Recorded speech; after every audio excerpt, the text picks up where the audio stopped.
IT grids కేసులో కీలక మలుపు చోటు చేసుకుంది. తెలుగు రాష్ట్రాల ప్రజల ఆధార్ వ్యక్తిగత సమాచారం చౌర్యం జరిగినట్లు ఎఫ్ఎస్ఎల్ నిర్ధారించింది. ఈ మేరకు రూపొందించిన నివేదిక తెలంగాణ ప్రత్యేక దర్యాప్తు బృందానికి చేరింది. కేవలం ఆధార్ సంస్థ దగ్గర మాత్రమే ఉండాల్సిన సమాచారం ఐటీ గ్రిడ్స్ కు ఎలా చేరిందనే దానిపైనే సిట్ దృష్టి సారించింది. డేటా చౌర్యం కేసు మరోసారి ప్రాధాన్యం సంతరించుకుంది. ఏపీ, తెలంగాణ ప్రజలు ఆధార్, ఓటరు గుర్తింపు కార్డుతో పాటు ఇతర వ్యక్తిగత సమాచారం ఐటీ గ్రిడ్స్ వద్ద ఉన్నట్లు ఎఫ్ఎస్ఎల్ అధికారులు తేల్చి చెప్పారు.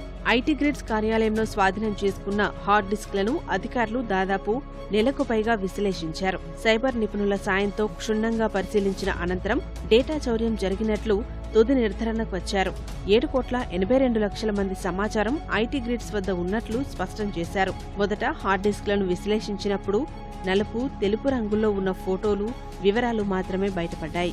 ఆ తర్వాత హార్డ్ డిస్క్లో తొలగించిన సమాచారాన్ని రికవరీ చేసేందుకు మరోసారి విశ్లేషించిన అధికారులు ఆధార్ సర్వర్లో ఉన్న సమాచారం అచ్చుగుద్దినట్లుగా ఐటీ గ్రిడ్స్ వద్ద ఉన్నట్లు నిర్ధారించారు.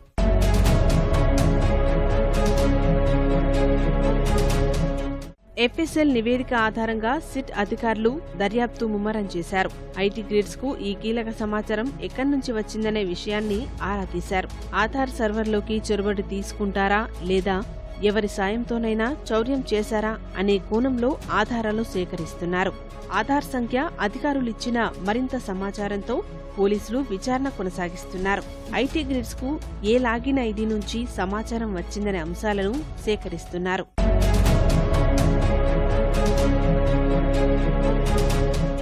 తెలుగుదేశం సేవామిత్ర మొబైల్ అప్లికేషన్ సేవలందిస్తున్న ఐటీ గ్రిడ్స్ ప్రజల వ్యక్తిగత సమాచారాన్ని దుర్వినియోగం చేస్తోందనే ఫిర్యాదుతో పోలీసులు కేసు నమోదు చేశారు. అనంతరం స్టీఫెన్ రవీంద్ర నేతృత్వంలో 9 మంది సభ్యులతో ఏర్పాటైన సిట్ ఐటీ గ్రిడ్ కార్యాలయంలో తనిఖీలు నిర్వహించి కంప్యూటర్లు, హార్డ్ డిస్క్లు స్వాధీనం చేసుకున్నారు. సీఈఓ అశోక్ 3 హార్డ్ డిస్క్లను ఎత్తుకెళ్లడంతో పాటు కంప్యూటర్లలో ఉన్న కొంత సమాచారాన్ని తొలగించినట్లు సిట్ దర్యాప్తులో తేలింది. అమెజాన్ వెబ్ సర్వీసెస్ లో భద్రపరిచినట్లు సిట్ అధికారులు గుర్తించారు.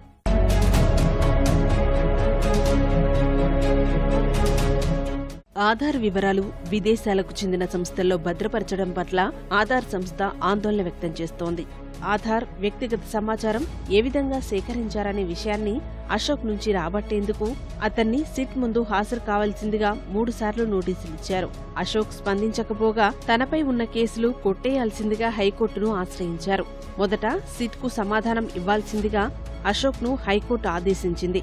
సిట్ ముందు హాజరు కాకపోవడంతో అతన్ని అరెస్ట్ చేసేందుకు సిట్ ప్రత్యేక బృందాలు ఏర్పాటు చేసి గాలిస్తున్నారు.